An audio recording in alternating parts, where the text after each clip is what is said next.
भवतु सहनौ भुनक्तु सह वीर्यङ्करवावहै तेजस्विनावधीतमस्तु मा विद्विषावहै ॐ शान्ति शान्ति शान्तिः.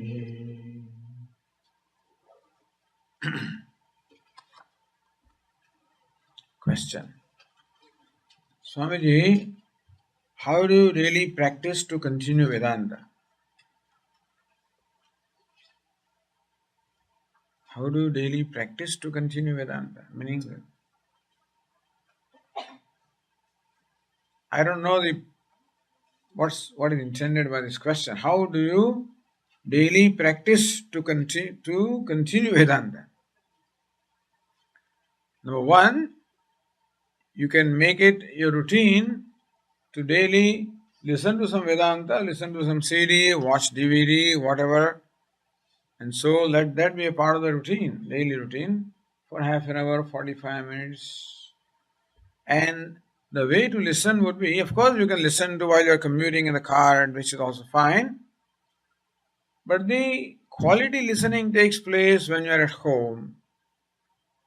Sit down as though you're in a class and watch your DVD or listen to the CD with the text in front of you, with a notebook and pencil where you can jot down some points. So as though you are sitting in the class here. Similarly also, you can recreate the situation at home, and even though the live teacher is not there, the next best is either audio, CD or video. So that way one can continue, make it a regular practice to study Vedanta. Other is participate in a Gita Vichar group. So a group of people meet once a week or once in 2 weeks and discuss Gita Home Study, which is a publication of our Puja Swamiji, a very elaborate and in-depth commentary on the Bhagavad Gita. Puja Swamiji conducted a 3-year Brahmacharya program for the resident students in Salisbury 25 years ago. All those classes are recorded. So all the classes of Bhagavad Gita also are recorded. They're all transcribed, edited and brought out in the form of the Bhagavad Gita home study. So Puja Swami wants that the study that these students did at the ashram, the same study the people can do at their home. Meaning that all that seriousness of the discussion is retained in that Gita home study program. So you can study that as a regular routine. You participate, form a Gita Vichara group. So that's on the way of studying. Thirdly, you can make it a practice to spend half an hour in meditation. There are many CDs available, guided meditation, you can do that. And then what Vedanta teaches is that we should be striving to cultivate the maturity of our mind.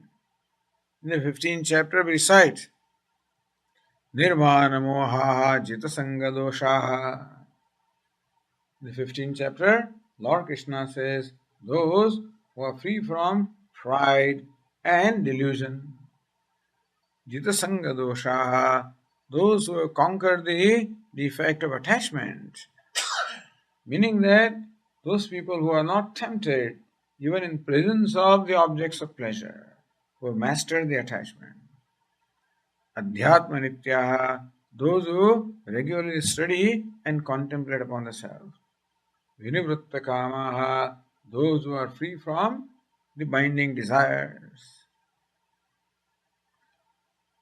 Then Vinivritta Kamaha, then Sukha Dukkha Sanyehi, Dvandvehi Vimuktaha, free from the Dvandva or the pairs or opposites of Sukha Dukkha, Raga Dvesha, attachment, aversion. So they are the people who attain moksha.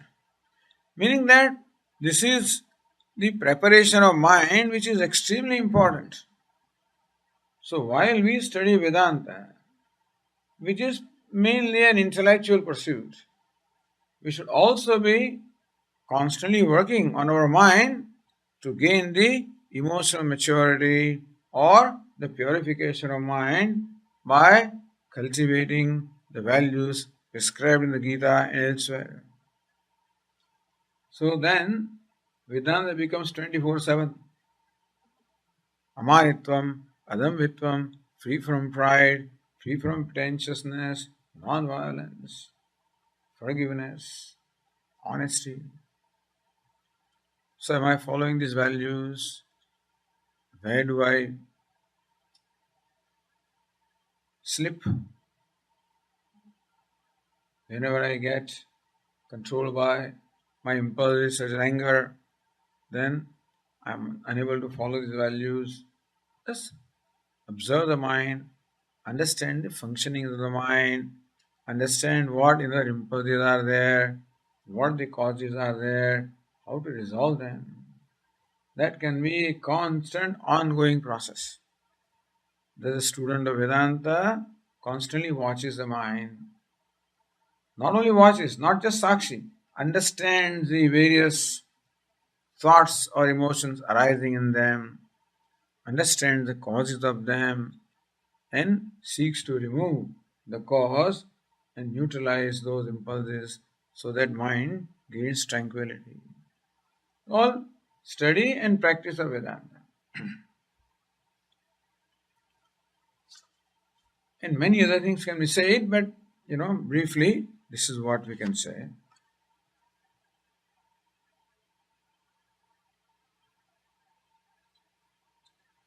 Next question. Tena tyaktena bhunjithaha. This is a statement from Ishavasya Upanishad, where it says, Bhunjithaha. You protect the knowledge. Tyaktena by tyaga by renunciation. May you protect the knowledge by renunciation. What is meant by renunciation is renouncing or letting go the various factors which come in the way of abidance of knowledge.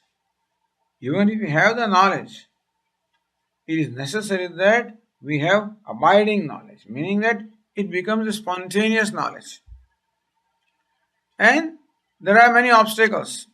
Mainly raga and dvesha, those inner impulses are the obstacles in steadying the mind or steadying the knowledge, abiding knowledge. Therefore, strive to renounce those internal impulses, renounce attachments, renounce binding desires. So renounce those factors which become obstacles to abidance of knowledge. So tena tyaktena, by that renunciation, by that tyaga or renunciation, may you protect the knowledge.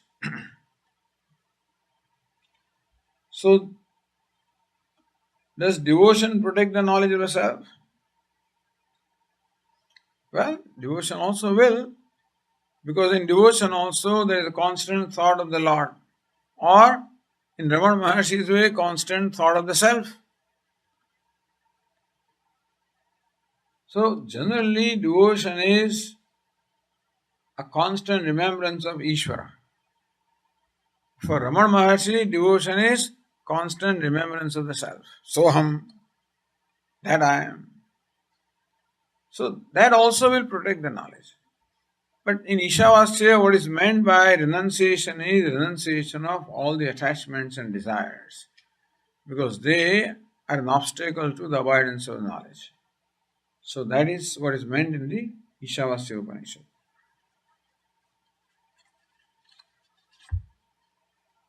Now again, same person.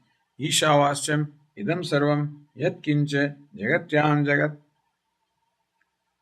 Ishvara is everywhere, yet invisible. By turning inward, do I see him? So this was the topic of discussion in the class. Because Ishvara is my own self. Therefore, knowing the Ishvara is knowing me, and that requires me to turn my mind inwards. Yes.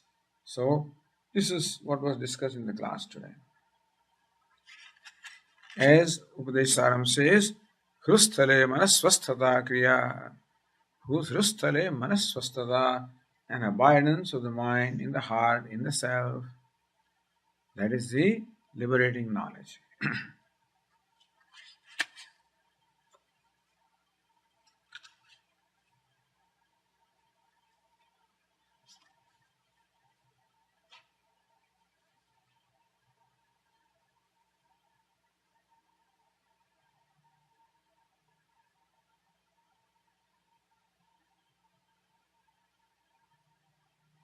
Since Jains and Bauddhas don't believe in Ishvara as a karma phaladata, as a dispenser of the result of action, because they don't see the need of Ishvara. In today's class, you said that you cannot worship without accepting Ishvara. Does that mean that they cannot worship at all? Because Jain, there is a sect called Jain, other called Buddhas. As we said yesterday, they do not accept Ishvara. As we is Ishvara, the creator, sustainer, dissolver of the creation. They don't see the need of accepting an Ishvara, so therefore there is no Ishvara in their darshana or philosophy. If worship, devotion means worshiping Ishvara, then they cannot devotion. But see, devotion is a need of the human heart, understand? Human mind wants to devote, wants to surrender, wants to look up to something. So even though they do not believe in Ishvara, Jains worship anyway. You know who they worship? They worship Tirthankaras. The perfected souls are called Tirthankara. And there are said to be 24 of them. And so Mahavir, who was the founder of this Jain religion, is said to be 24th Tirthankara, last one. So when you go to Jain temple, there are many idols there, many images. Images of all these Tirthankaras. So they are worshipped as God. They adore them, pray to them, worship them as God. Buddhas also don't accept Ishvara. They look upon Buddha as Ishvara ultimately. So Buddha is worshipped as God. Meaning that you will find out some way of worshipping God. If your philosophy does not allow it, you will find out some practical way.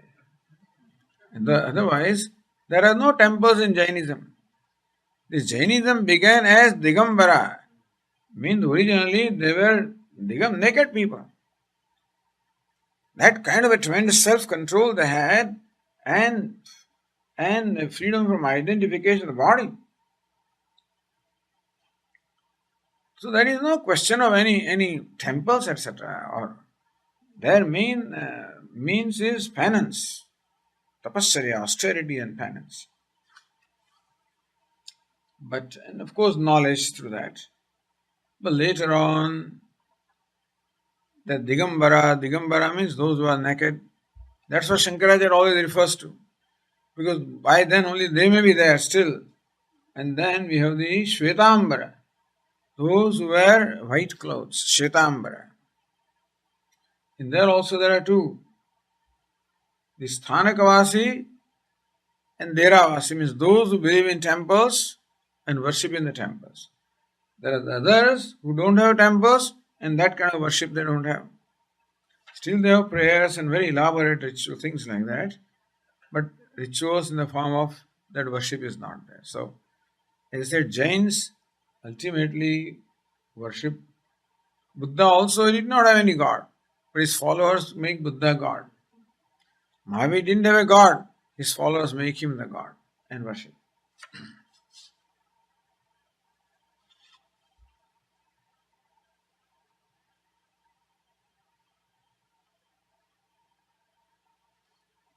Has a name given to a person have any relevance to the person's attributes and qualities?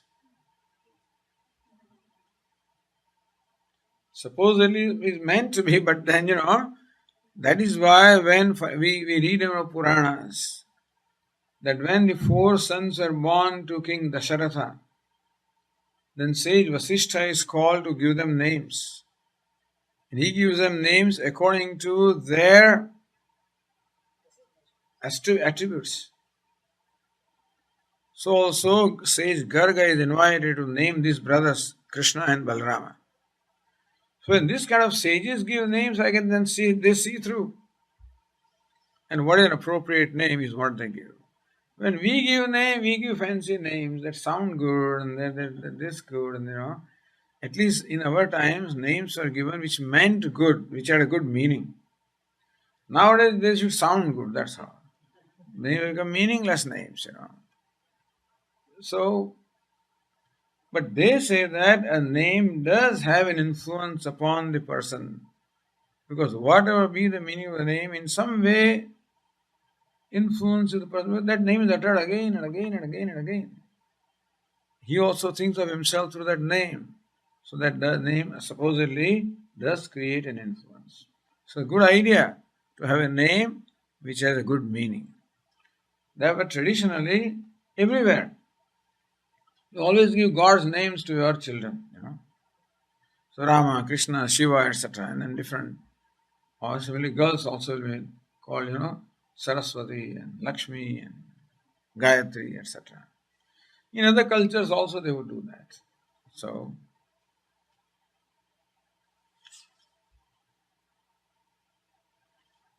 what is Kundalini Shakti and what's the technique to raise it to help focus and gain clarity?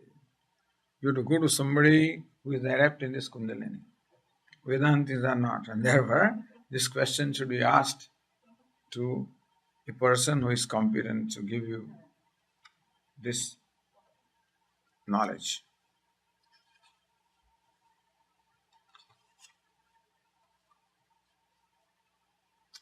How do you inquire into the nature of the ego? How do you inquire into the nature of the ego? Ramana Maharshi will carry out that inquiry. So we'll wait for Ramana Maharshi to do that and then see if this question still remains. Okay? That means you have to wait until next retreat, I think. It looks like there's no plan. These things just take their own course. And so it looks like they're not making adequate, good progress. We're not making good progress as far as completing the text is concerned. So we'll have to wait for the next retreat. No.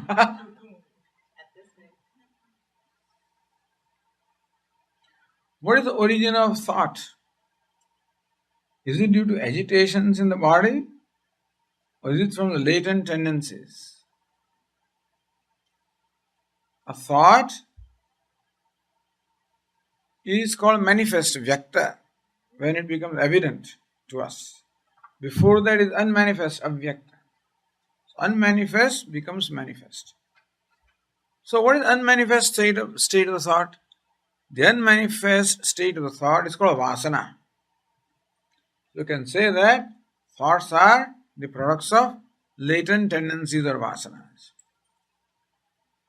But what gives rise to given thought is karma. Because we have countless vasanas stored in there. Of all those vasanas, which vasana will bring about the thought is determined by karma. Meaning that our past karma determines what our next thought will be.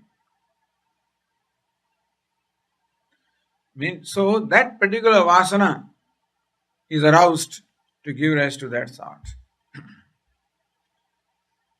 Like when you go to dining hall, you see the food, naturally those kind of thoughts come because those vasanas are aroused. Go to take a walk and see water, those kind of thoughts will arise. Look at the tree and the birds. So these are all the things that arouse the particular vasanas, and that's how those thoughts come. But also, karma is said to be the ultimate cause of the thoughts also. So we do not know what the next thought will be. We don't know. Depends on which karma plays out to bring out the thought. Therefore, you want to control the thought. So you plant the thought, Om Namah Shivaya, Om Namah Shivaya. Don't give the mind to think the way it wants to think. You determine what the mind should think. This is called meditation. It's called upasana or mental worship. Thus, we give shape to the mind. This is something very unique to the Vedic culture. Of course, now many others are doing meditation, but meditation is something very unique to the Vedic culture. Because what is meditation? Maintaining a flow, deliberately maintaining a flow of thought.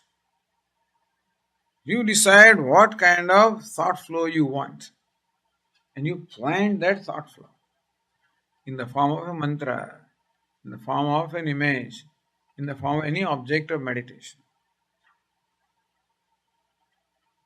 But otherwise, it is karma that brings about the thoughts. What pranayama techniques do you recommend to help quieten the mind? In the class, we talked about some simple pranayama techniques,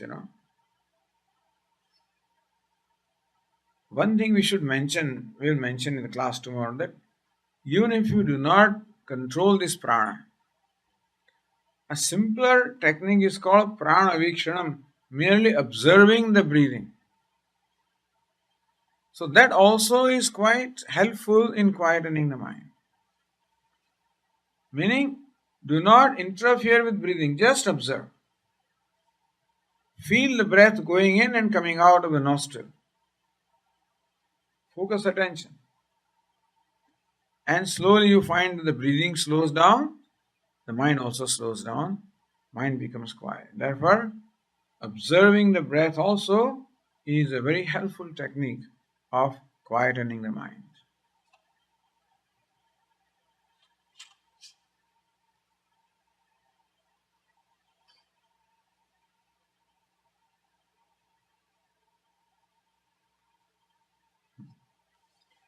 Is it true that one is born with the feeling of Vedanta? If so, he or she just goes to that path and does not listen to parents? I think this was a question from a parent, I guess, huh? So, is it that a person is born with the tendency of Vedanta automatically? That's what Lord Krishna says in the 6th chapter of the Gita. Not about Vedanta, about anything. Understand that a spiritual pursuit is an ongoing pursuit going on from many births in the past. That's the reason why each one of us is born with certain tendencies, with certain likes and dislikes. Meaning somebody just likes Lord Krishna, somebody likes Lord Shiva, somebody likes Christ, somebody likes a natural affinity for something. Some will enjoy meditation, some will like puja, some will like chanting, some will like recital. People like this. So different people are observed to have different kinds of likes. That shows that they have brought those kind of samskaras or impressions with them from the past.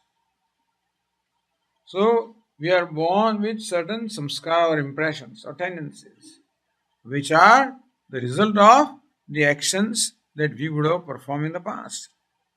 Therefore, you perform particular kind of spiritual practice, it's very likely that in this birth also you will be inclined to follow that practice. Says Lord Krishna, Purvabhyasena teneva kriyate shivashopi saha.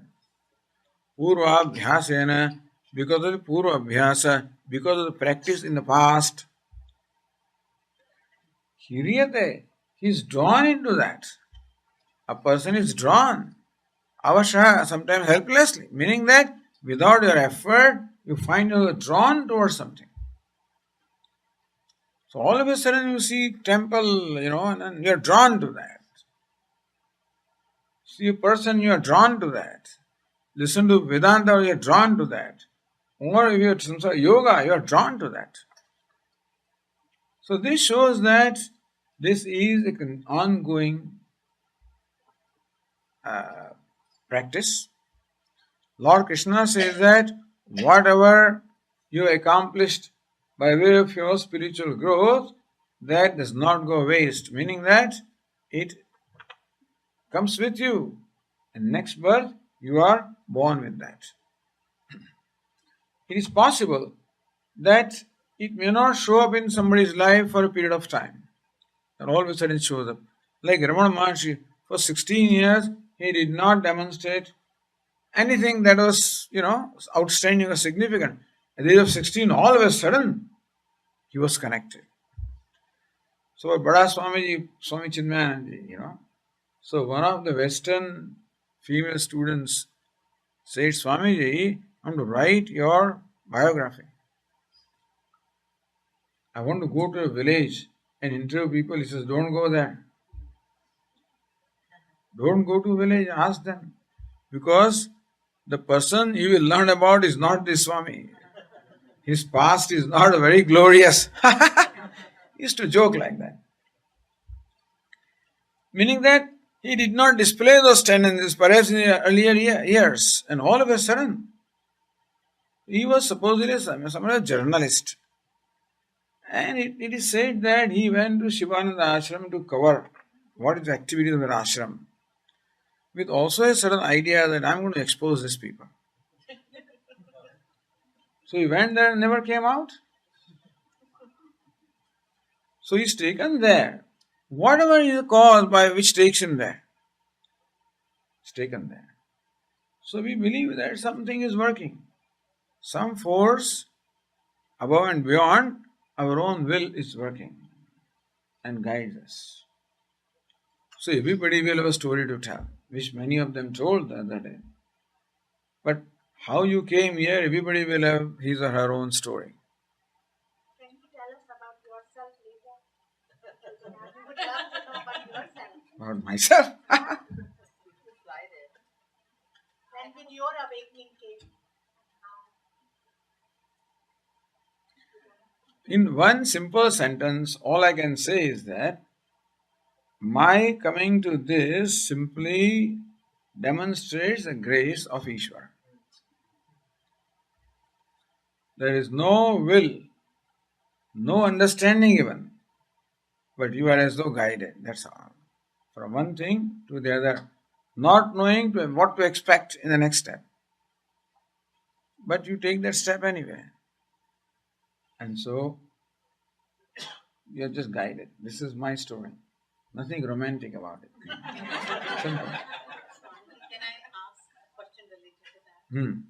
So, you said I sort of had this question in my mind as well, maybe everybody asked it, that wherever you go in your practice and learn is that carried on to the next life.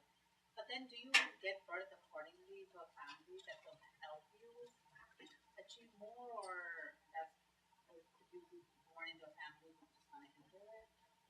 Lord Krishna says that you are born in a family wherein there is an environment conducive to what you need. Although very often we find people born in places where environment is absolutely not conducive.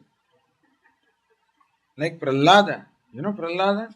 Born with Hiranyakashipu. Prahlada is one of the greatest devotees described in Srimad Bhagavatam. Well, the greatest devotee of the Lord. Child devotee. His father was a demon. Demon means very cruel. So there is no connection, looks like, he is born to this man, a son of that. So, Lord Krishna says that a spiritual aspirant is born in a family where there is an environment to encourage his progress. That's what Lord Krishna says. Lord Krishna talks about two kinds of birth. One is being born in a family of parents who are cultured and wealthy. And so, that's what Lord Krishna says. Shuchinam Srimatam Gehe Yoga Brashto Vijayate. Shuchinam, those who are pure or cultured. Srimatam, those who are wealthy. So that's one kind of birth. Better than that birth, अथवा योगिनामेव Kule bhavati dhimatam etadhi durlabhataram loke. Lord Krishna says, or a more advanced aspirant may be born in the family of yoga. Wise people, learned people, where they are not wealthy, maybe poor, but the atmosphere of yoga or spiritual practices. Lord Krishna says that's a more rare birth which few people attain. So, as Lord Krishna describes, aspirants are born in families where there is a conducive environment. If the environment is not conducive, you are pushed upwards, you are kicked upwards. You may put, so that also can happen. That can also happen.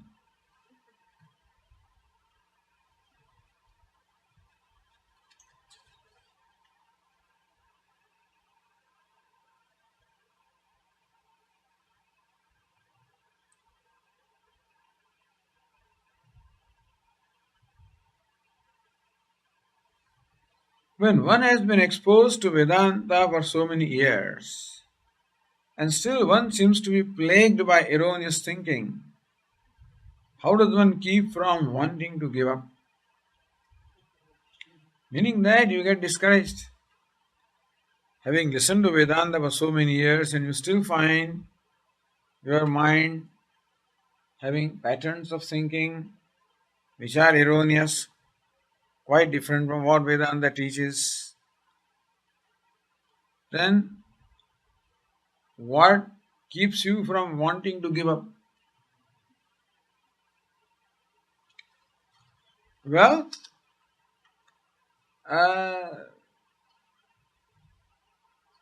all we can do is to continue to try. Lord Krishna says, Karmanyevadhikaraste ma phaleshu kadachana. Your freedom is in effort and not in determining the outcome. Naturally, we want to judge ourselves as to how much progress we have made. And we have our own measurement of what is meant by progress. So it's not unusual that aspirants find that we are not progressing anywhere.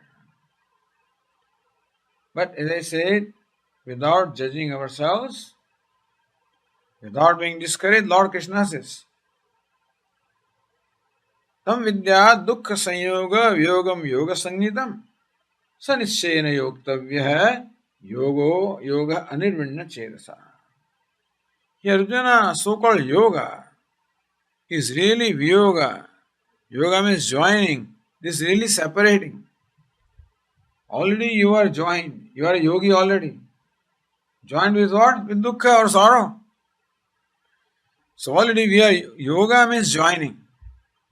So we are already yogis in the sense that we are already joined with sorrow. So real yoga is disconnecting ourselves from sorrow. So nischayana yoktavya. This yoga, it also means pursuit of knowledge, etc. and self-growth. Nischayana yoktavya, one has to carry out this with determination. Anirvinna chetasa, by a mind that does not suffer from disappointment or discouragement. I mean, without being discouraged, without being disappointed, you continue. That's all we can do. What the outcome would be, let him decide. All we can decide is what best we have to do. As we discussed, that not only studying the scriptures is one of the important things to do, but constantly working on our mind, on our ragadveshas, attachments, aversions, on the various impulses in the mind, and constantly neutralizing them. So that also is an important thing to do. Prayer is an extremely important thing to do. So we pray to Lord, you do it now. I'm striving hard. So Lord, please help me. Please bless me so that I don't get discouraged. I don't know how to overcome my limitations. I don't know how to overcome my shortcomings. Therefore, Lord, you please help me. You please do that. That part you do. This prayer, invoking the grace of the Lord, also is a very important part of our pursuit. So bringing the Lord into this thing will help us from being discouraged. Remind ourselves that look, wherever I am today is due to grace of God.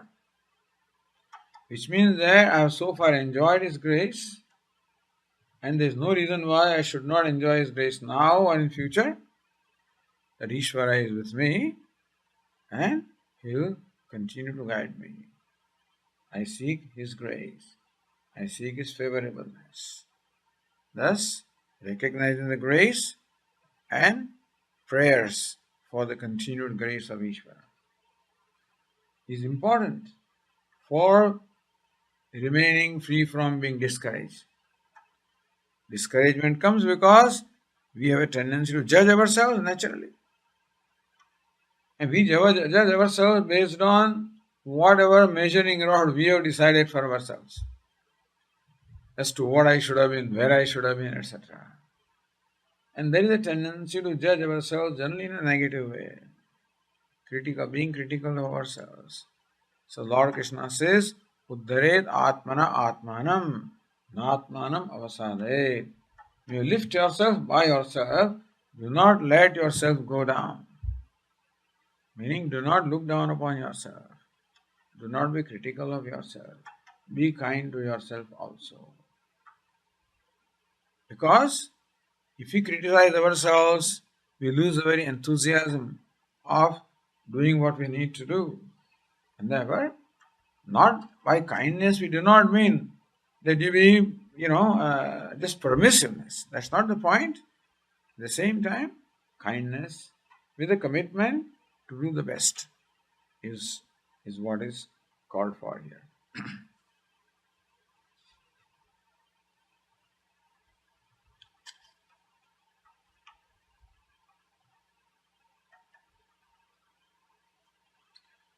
In the 5th verse of Upadesa Saram, what is meant by the form of Ishvara as sun and moon as forms to be worshipped? So the 5th verse of Upadesa Saram said, Jagad Ishadi Yukta Sevanam Ashtamurti Bhrut Deva Pujanam. That serving the Jagat or the world as the eightfold manifestation of Ishvara. Jagat or the universe consists of these 8 aspects. 5 elements. Sun stands for all luminaries, moon stands for all planets and the living beings. Here, they do not prescribe a particular worship of sun or moon, which you can do if you want. It is worship of Lord as manifest in this eightfold form. So look upon Jagat or universe itself as a manifestation of Lord. And when you serve the Jagat, serve with the attitude that you are serving the Lord. That's what that verse says. But elsewhere in Bhagavad Gita, the sun, the moon, all of these are described as vibhutis or glories of the Lord. In the 10th chapter, Lord Krishna says, Nakshatranam aham shashi. Among all the objects in the sky shining at night, I am moon. And what is it?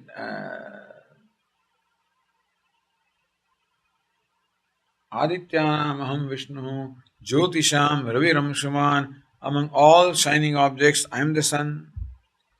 So that way, one can meditate upon sun as the glory of the Lord or as manifestation of Lord, as moon.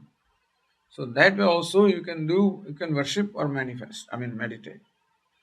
There are worship of sun and moon also, prescribed forms of worship, of how to worship sun, how to worship fire, how to worship moon, etc. is all there.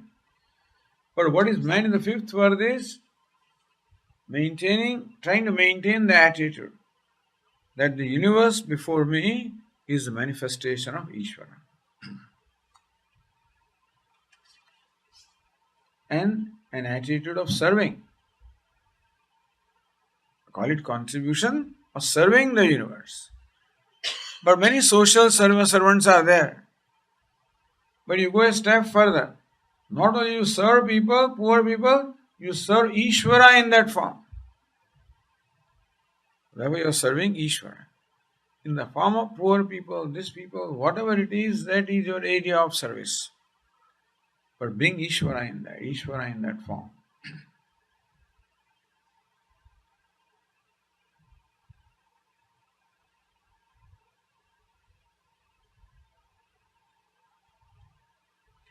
As mentioned in the chapter 15 of Bhagavad Gita, with every new set of activities, we get caught up in a new root of samsara tree. We said, when you perform an action, brings about result. You like the result? Raga. Don't like the result? Dvesha, attachment, aversion. Other desire, other action, other raga, dveshas. That's how we get caught up. How do we tackle this? By the spirit of karma yoga, meaning that perform the action as not as motivated by raga, dvesha, perform the action as motivated by the spirit of worship, spirit of offering, spirit of contribution. So when the action is selfish, self-centered, it binds us into the chain. So Lord Krishna shows the method of performing selfless action to make us, become free from that chain.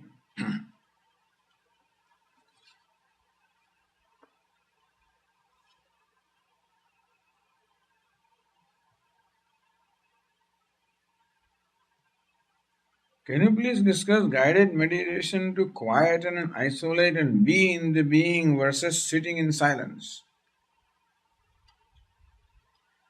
So sitting in silence and being in silence are not very different. When you find that your mind has become silent, then you tell yourself, I am the silent witness of the mind.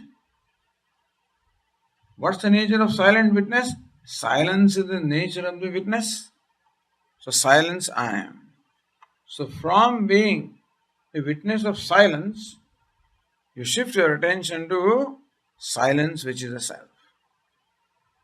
So first create the silence of the mind, recognize yourself as witness of the silence, and then make yourself see that you are silence. So that is how from you become that's its being and not just sitting in the silence. Soham, that I am. So that is Ishvara, who is silence. That I am. Silence I am. I'm not just witness of silence, I am of the nature of silence.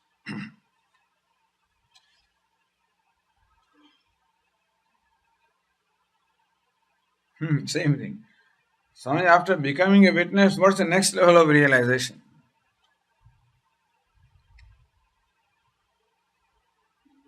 This just what we just said. That Soham, that I am. Silence, which is the nature of self or consciousness, that I am. So from being witness of silence to the silence itself. The witnessing also is dropped. The final letting go is the act of witnessing. I am not the witness of silence, I am the silence.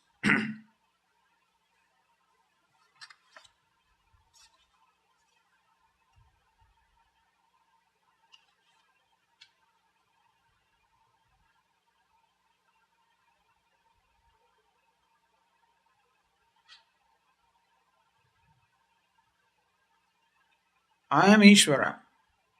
The entire universe is Ishvara. There is only Atma. There are no Atmas like Shiva's Atma and John's Atma, etc.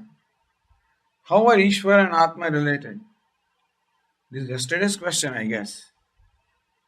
Today there is an elaborate discussion on not related.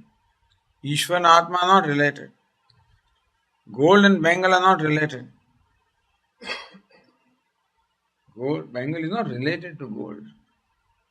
Bengal is gold. Ishvara and Atma are not related. Atma is Ishvara. So that we discussed, elaborate in the classes today.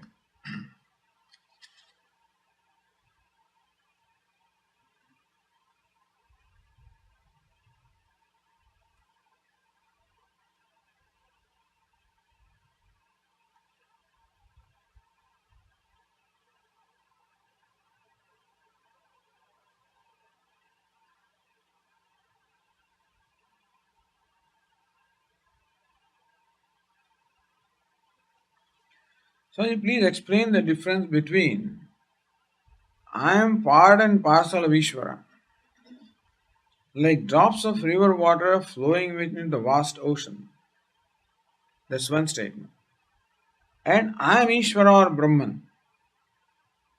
Is it only semantics? One statement is I am the part of Ishvara. Other statement I am Ishvara. Now they're different. When I am part of Ishvara means I am part. Like spark of consciousness. I am a spark of consciousness versus I am consciousness. Idea is consciousness doesn't have spark. Consciousness cannot be divided. It is undivided and indivisible. So part is only an appearance, not a reality. Therefore, in Vedanta or in Upanishad, they give the example of the sparks emanating from a blazing fire.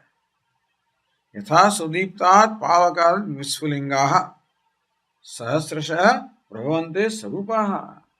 Just as hundreds of sparks emanate from a blazing fire. Looks like the fire is divided into many sparks. So spark is a little fraction of the fire. There is one way of looking at the spark. Vedanta says that spark is fire. Because what is fire? It's not a particular shape that you call fire.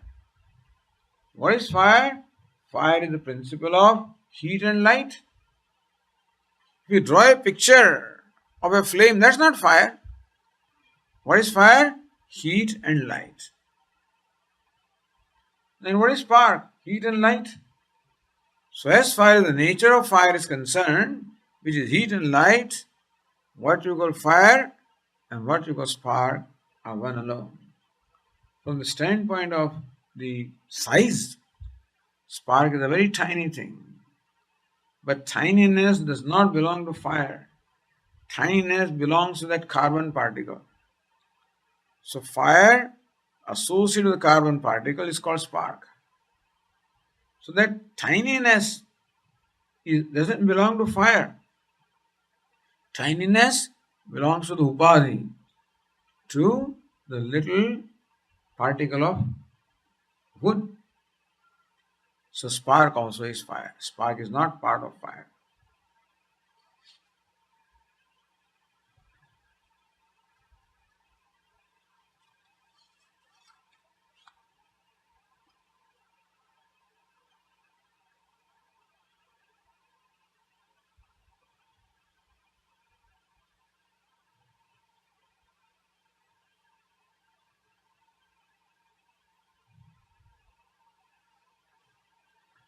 So it's a soham. That another way is hamsaha. Hamsaha soham. Hamsaha soham. That's how some people chant. Soham hamsaha. That soham reversed is hamsaha. Which the meaning is the same. Hanti the hamsaha. So hamsaha also there means only Brahman. So soham means I am that. Hamsaha also would amount to the same. So sometimes they chant soham hamsaha. Soham hamsaha. Soham hamsaha.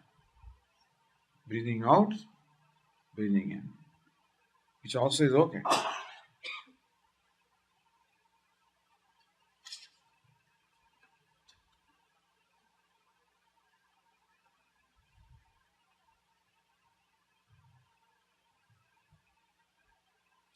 Swami, you spoke about general and particular knowledge. Brahman would contain both. So when we realize Brahman, does one know both general and particular knowledge? This came yesterday. But Brahman is general knowledge, Ishvara is particular knowledge. Meaning Brahman, when associated with Vaya, then becomes particular knowledge. You realize Brahman, so you realize general knowledge. Not particularity belongs to the mind. Our particular knowledge is limited by the capacity of mind. General knowledge is of the nature of ourself. Particular knowledge is the faculty of mind. So a wise person also is limited as far as particular knowledge is concerned. As far as that I am Brahman, that's general knowledge. In that all wise people are saying. But the particular knowledge would vary with different people depending upon their mind, depending on their upadhi.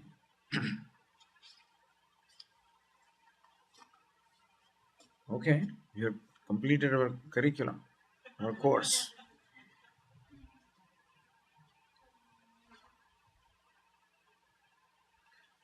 Om Purnamadah Purnamidam Purnat Purnamudachyate Purnasya Purnamadaya Purnamevavashishyate Om Shanti Shanti Shanti Hari Om Shri Guru Bhyo Namaha Hari Om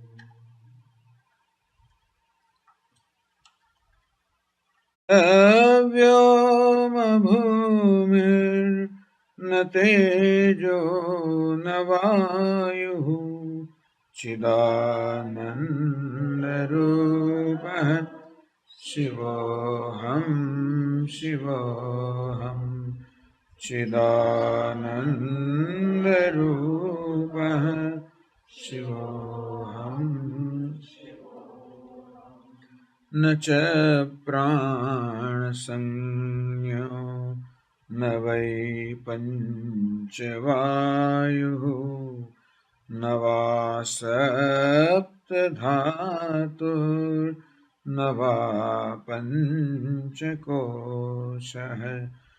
न वाक्पाणिपादं न चोपस्थपायुः चिदानन्दरूपः शिवोऽहं चिदानन्दरूपः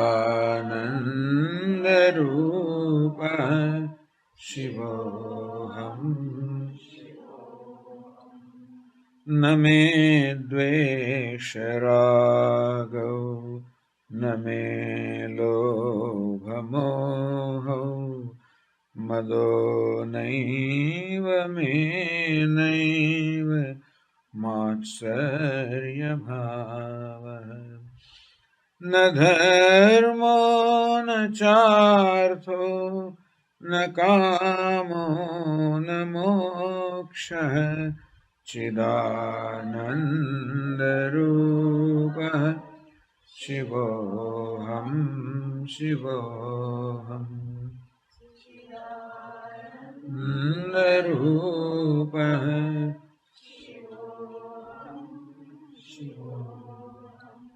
न पुण्यं न पापं न सौख्यं न दुःखं न मन्त्रो न तीर्थं न वेदा न यज्ञः अहं भोजनं नैव भोज्यं न भोक्ता चिदानन्द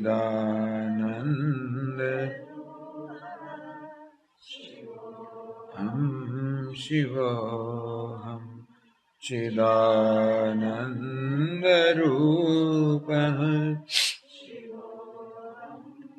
शिवोऽहम् न मे मृत्युशङ्का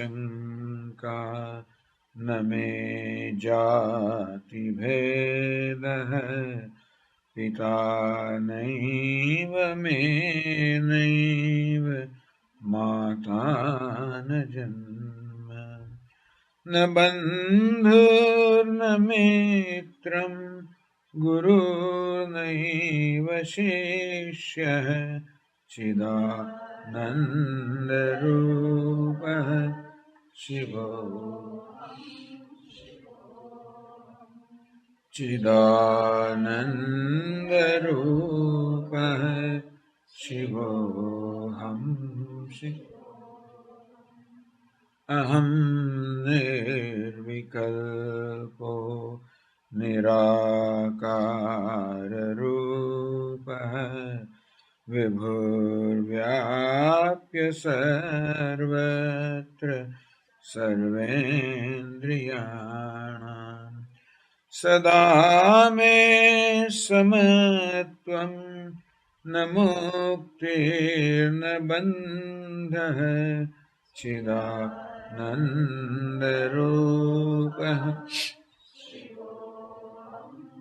शिवोऽहं चिदानन्दरूपः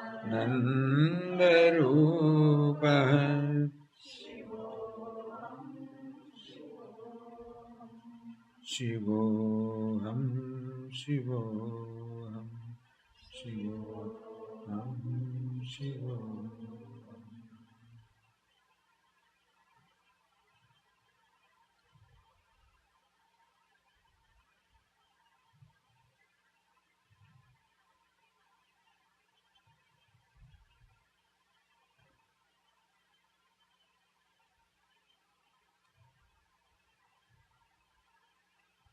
ॐ सर्वे भवन्तु सुखिनः सर्वे सन्तु निरामयाः सर्वे भद्राणि पश्यन्तु मा कश्चित् दुःखभाग् भवेत् असतो मा सद्गमय तमसो मा ज्योतिर्गमय मृत्योर्मा अमृतङ्गमय ॐ पूर्णमदः पूर्णमिदं पूर्णात् पूर्णमुदच्यते पूर्णस्य पूर्णमादाय पूर्णमेवावशिष्यते ॐ शान्ति शान्ति शान्तिः हरि ओम् श्री हरि ओम्